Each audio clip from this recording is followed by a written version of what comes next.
gabadha dhibaatooyin culus baa ku dhacay, nin baa ku tutuntay oo dilay.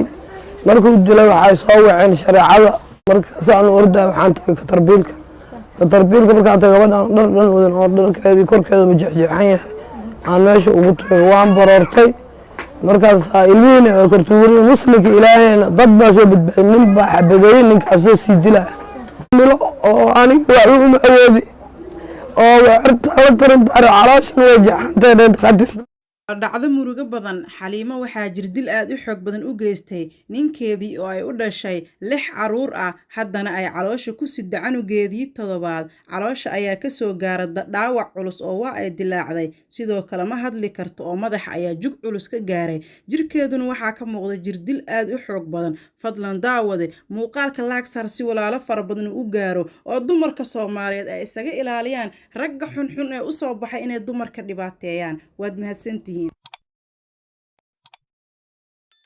السلام عليكم ورحمة الله وبركاته. وايدين سلام الله قاليga meel walbo dunida ka joogtaan ku soo dhawaada channelkayga. halkaad igala socotaan waa Fahimo Show. soo dhawaada ayaa idin leeyahay. maanta waxaan idin wadaa muuqaal aad u xanuun badan. gabar walaasheena gabar Soomaaliyeed oo ninkeeda u geystay jirdil aad u xoog badan. ninkan ayaa marka uu falkaasi xanuunka badan geysanayay waxaa goobtaasi joogta hooyadiisa. markii wax laga weydiiyay hooyadaani waxa ay ku jawaabtay in markaasi wiilkeeda ay ka celi weysay gabadha. waxaa arin lala yaabo sii ah ninka asiga oo jirdilka ku sii wada in markaasi nin kale uu xabad ku soo furay, sidaasna uu meeshii uga cararay. bal muuqaalka aan dhageysano dhibaatada ku dhacday gabadhan walaasheena. gabadha dhibaatooyin culus baa ku dhacay, nin baa ku tutuntay oo dilay. markuu dilay waxay soo waceen shareecada, waxay dhaheen gabar noocaas ma taqaanaa. waa aqaanaa ee gabadhaas soo doono. markaas aan ordaa waxaan tagay katarbiilka markaan tagay gabadhan dhar dhan wadan oo dharkeedii korkeeda majexjeexan yahay aan meesha ugu tagay, waan baroortay. markaas ilmihiina oo kartuurin muslimka ilaahayna dad baa soo badbaaday, nin baa xabadeeyey, ninkaasoo sii dilaa. gabadhii sidii aan ku soo qaatay waxaan geynay isbitaal. markii isbitaalka aan geynay meeshaan ka soo toltolno madaxii aan soo toltolno waan soo wadnay shareecadii, haddana ku soo noqonay. ninkii waa la waayay. hooyadiisa la soo qabtay, goobjoog bayna ahayd markuu dilay. waxaa la adiga maxaa ugu fiirsanaysa, waa celin waaye tiri. anigii waa soo qaracmay oo odayaashii dadka ilmihii lagu soo daray, waxaa la ilmahan hayso. ilmihii haddaan soo watay guriga keenay, gabadhii kooma iga gashay, isbitaalaan la galay. isbitaalka marka dambe waxay dhaheen anaga gabadhan waxba uma qaban karna, caloosha urku waa ka jeexan tahay, madaxaas wuu dilaacsan yahay, ishana aragti ma laha oo midigta. sidii aan ku soo watay marka dambe walaalaha muslimiinta wax igu sinayeen sharciga aan ku noqon, waxaan ninkan ma wax layga qabto oo la ii soo qabto. ninka waa la leeyahay hooyadiisa waa yeelaan la soo qabtay, asana mar dambe hadaa soo qabanay tol iyo tiro malihi mana yeelin dhaawacaan uu dhahay. kadiya aweeso ah ninka falkaani geystay ayaa waxaa la sheegay in ay goobjoog aheyd meesha uu falkaani ka dhacay hooyadiisa, waxaana gacanta lagu soo dhigay hooyada oo wax laga weydiiyay falkaani ayaa waxa ay tiri waan ka celin kari waayay. wiilkeeda ayaa goobta isaga baxsaday, waxaana hooyada dhasha Xaliimo ay dacwo ka gudbisay ninka qabo gabadheeda. waxaana kadib loo sheegay in ninka oo soo hadla uu yiri anigu falkaasi ma geysan. dariska oo dhan ayaa u marqaati kacay in Xaliimo ninkeeda uu jirdil u geystay, laakiin asiga waa uu inkiray. waxa uu sheegay in falkaasi wax lug ah uusan ku lahaynin. bal aynu wada dhageysano, haddii falkaasi uusan lug ku lahayn muxuu uga cararay gurigiisa? dad badan ayaa isweydiinaya taas. haddaantana raggii iyo muslimka dhan waa cadaysay, ilaa meel kasta muslimiinta dhan waa ogyihiin. anigana wax hadda aan ku daaweeyo ma u hayo, waana xaamilo gabadh.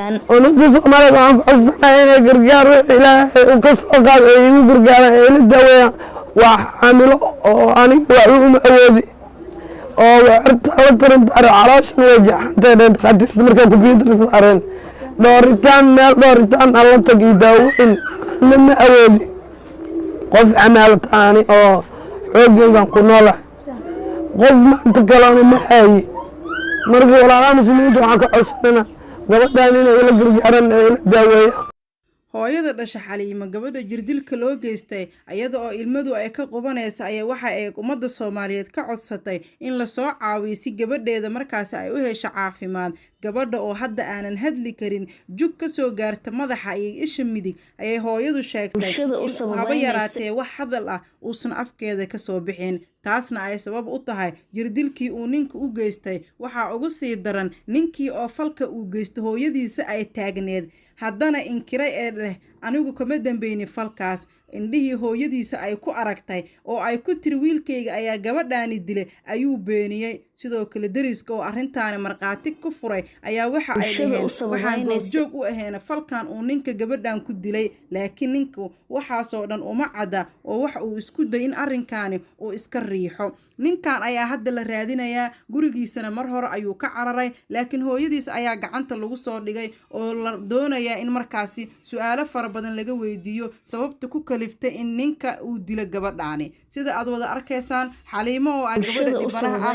ma hadli karto oo waxaa ka soo hartay indho oo kaliya waa hooyo haysata 6 caruur ah oo canugeedii 7 caloosha ku sida runtii xanuunka hooyadan ay dareemayso hooyo kasta oo caruur dhashay ama awlaad haysato way dareemi kartaa fadlan daawada waxa idinka codsanaynaa kaliya in aad muuqaalka noo share gareysaan laagtana aad saartaan laagtu waxay kordhinaysaa in muuqaalka uu walaalo badan gaaro oo hooyadan dhibaataysan ninkeeda dila la soo caawiyo sidoo kale ragga xunxun ee u soo baxay dumarka in ay dhibaateeyaan ama ay ka ooyaan ama ay jirdilaan la isaga ilaaliyo adigu haddii aadan maanta awoodin inaad walaashaada caawiso waxaad awoodaa muuqaalka inaad noo share gareyso kaliya farta aad dhac ku siiso qaybta sheerta sidoo kale laagta aad dhac ku siiso agtaada culays weyn kama aha waan idinkaga mahadcelinayaa sida qiimaha iyo sharafta badan aad mar walba u sababaynayso muuqaalada aan idin soo gudbiyo laakiin maanta muuqaalkan xanuunka badan aan idin wado kaliya waxa idinka codsaday laagta iyo sharta inaad noo taabataan si walaalo fara badan uu u gaaro muuqaalkan waan wada arki jirnay gabar markaas jirdil uu u geysta ninkeeda oo maanta nooguma horeyso laakiin hooyo xaamilo ah uur ah oo 9 bilood ku jirta ka waran ninkii jirdil u geystay nimcada uu Ilaahay siiyay ubadkii Ilaahay uu siiyay xaaskii markaas u dhaxday muusan ka xishoonin wax uu ka xishoodo hooyadiis oo agtiisa taagnayd xitaa muusan ka xishoonin runtii sheekadan mar dambe ayaan gadaal ka maqli doonaa sababta ku kaliftay Xaliimo iyo ninkeeda markaas inuu gacan qaado laakiin hadda muuqaalka intaas ayuu inooga egyahay waan idin mahadcelinayaa markasto adiga i daawanayo waxaan ku leeyahay waad mahadsantahay aad baad u mahadsantihiin sidaas iyo muuqaal ka duwan intaan ku kulmayno waxaa idinkaga tegayaa hooyadan dhibaataysan inaad soo caawisaan lambarkeedana waa ka halkaas ku qoran qof kasta oo rabo inuu walaashiisa caawiyo $1 allaha ka dhigay ha isdhihinin way yar tahay waayo sadaqadu wax yaraan ah ma laha waad mahadsantihiin sidaas iyo waxaa idin leeyahay nabadgelyo assalaamu calaykum waraxmatullaahi wabarakaatuh